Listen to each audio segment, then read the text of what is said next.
लोकसभा चुनाव 2024 की अब तक की सबसे बड़ी कवरेज। उत्तर प्रदेश की हर लोकसभा सीट पर जनता के क्या होंगे मुद्दे। किस मुद्दे पे जनता इस बार वोट डालेगी। उत्तर प्रदेश लोकसभा चुनाव में क्या होंगे महिलाओं के मुद्दे। रोजगार, भ्रष्टाचार, कानून व्यवस्था पर जनता की क्या है राय।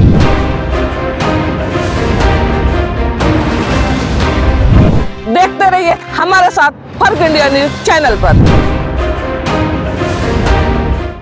नमस्कार दोस्तों, आज हम पहुंचे हैं बस्ती 61 लोकसभा क्षेत्र में।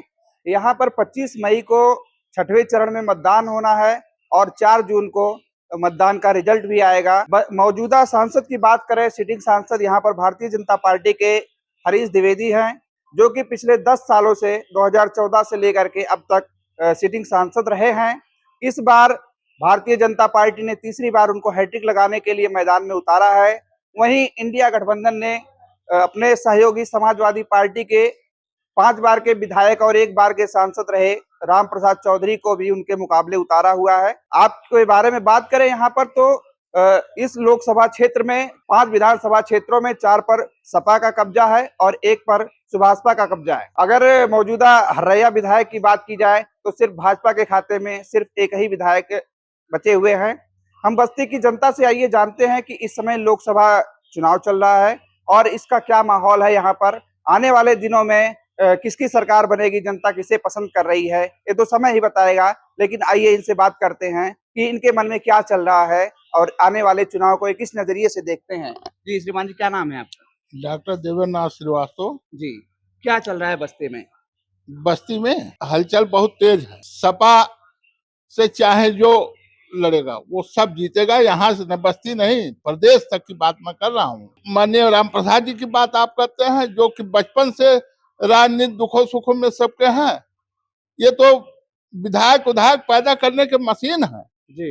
इनको अपने वोट के लाले पड़े हैं। पूरा समाज, पूरा चाहे जो समाज हो, ये नहीं हिंदू मुस्लिम दलित, ये सब नहीं है। इनके साथ दलित भी हैं, हिंदू भी हैं, मुस्लिम भी हैं, ठाकुर भी हैं। ब्राह्मणों की संख्या सबसे ज्यादा है, ब्राह्मणों की संख्या सबसे ज्यादा है। जी, कहीं ना कहीं रामप्रसाद चौधरी जी पर एक आरोप लग रहा है कि उनके यहाँ परिवारवाद चल रहा है, उनकी पार्टी में भी और उनके यहाँ भी। क्या कहेंगे?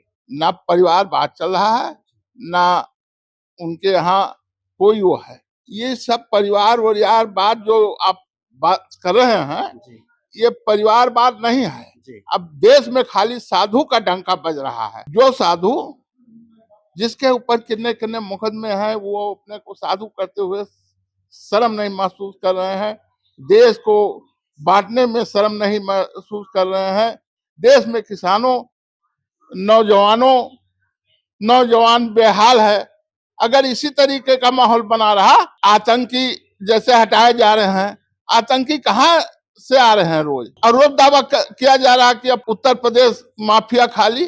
अरे उनके नेता बलात्कार में फंस रहे हैं, उनके किसानों को रौंद रहे हैं उनके मंत्री। तो बताइए, जहां किसान रौंदा जा रहा है, जहां बच्चों की पढ़ाई इतनी महंगी कर दी गई है, कोई पढ़ाई नहीं कर पाएगा, इस विषय में नहीं सोचना चाहिए। प्राइवेट स्कूल वाले कितनी फीस लगाए हैं, गरीब कैसे पढ़ेगा बताइए। मौजूदा सांसद के 10 वर्षों के कार्यकाल को आप किस नजरिए से देखते हैं? हम शुरू सपा में हैं, हम अपने नजरिए से अपने पार्टी को देखते हैं जी। हम अखिलेश जी को नेता मानते हैं।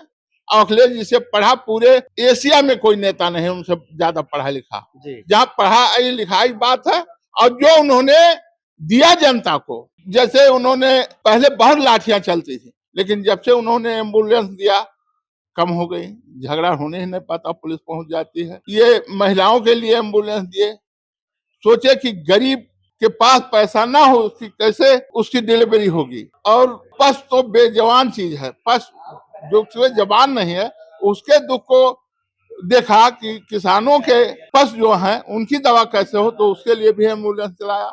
आज की सरकार में उसको चलाने के लिए तेल नहीं है। और ये सरकार जो है न किसान खुशहाल, न नौजवान खुशहाल, न कन्या विद्या धन बच्चियों को मिल रहा है, तो धसो धस मिटो मिट अकिल गुम। जी। और भाजपा की बात जहां कर रहे हैं, ये तो जनता के आक्रोश को देखते हुए कि अब की सपा को लोग जिता रहे हैं, ये माइंड से जो है डिस्प्ले हो गए हैं। भाजपा के लोग तो कह रहे हैं कि विकास की गंगा बह रही है देश में। विनाश की गंगा बह रही है। गंगा घोटाला, गंगा जी का घोटाला है, इलाहाबाद कुंभ का घोटाला है, घोटाला है। देश माननीय कांग्रेस के मनमोहन सिंह के जमाने में जितना कर्जा नहीं था, उसका 20 गुना कर्जे से देश डूब गया। देश कहां जा रहा है? अगर ऐसे ही सरकार चलती रही तो एक समय ऐसा आएगा कि आतंकवाद पैदा होगा। भाई बताइए, आत्महत्या नहीं होगी? जिस लड़के की शादी हो जाएगी, नौकरी नहीं पाएगा, जब बीबी उसको अपना वो करेगी तो क्या करेगा? या तो वो आत्महत्या करेगी या तो उसकी पत्नी आत्महत्या करेगी। अरे भाई, देश को चाहिए बच्चों के भविष्य को देखने, बेटियों के भविष्य को देखने के लिए इस विषय में है। और इस समय आप अपने भावी सांसद से क्या उम्मीद करते हैं? भावी सांसद जी। मेरा भावी सांसद नहीं है जी। उसका बेटा जिले का सबका बेटा है। और सांसद जी सब पूरे यहाँ के, अरे सांसद जी बस्ती में रह गए, नहीं तो ये मुख्यमंत्री पद लायक नेता हैं। जिस हिसाब से हम लोगों के क्षेत्र में काम किए बचपन से, हम लोग बहुत छोटे तब से जान रहे हैं इनको। जी। हाँ, तो इस बार पीडीए का डंका बजेगा? डंका निश्चित बजेगा। जी। और बस्ती का तो बंटाधार होगा। बंटाधार का अब क्या बताऊं, जब अक्के पति तो नहीं, आपने बहुत अच्छी बात कही। आने वाले दिनों में 25 मई को जब मतदान होगा, उसके बाद 4 जून को इसका परिणाम आएगा, तो दूध का दूध और पानी का पानी साफ हो जाएगा, उसमें कुछ कहना नहीं है। जी। तो ये रही जीता हुआ। जी।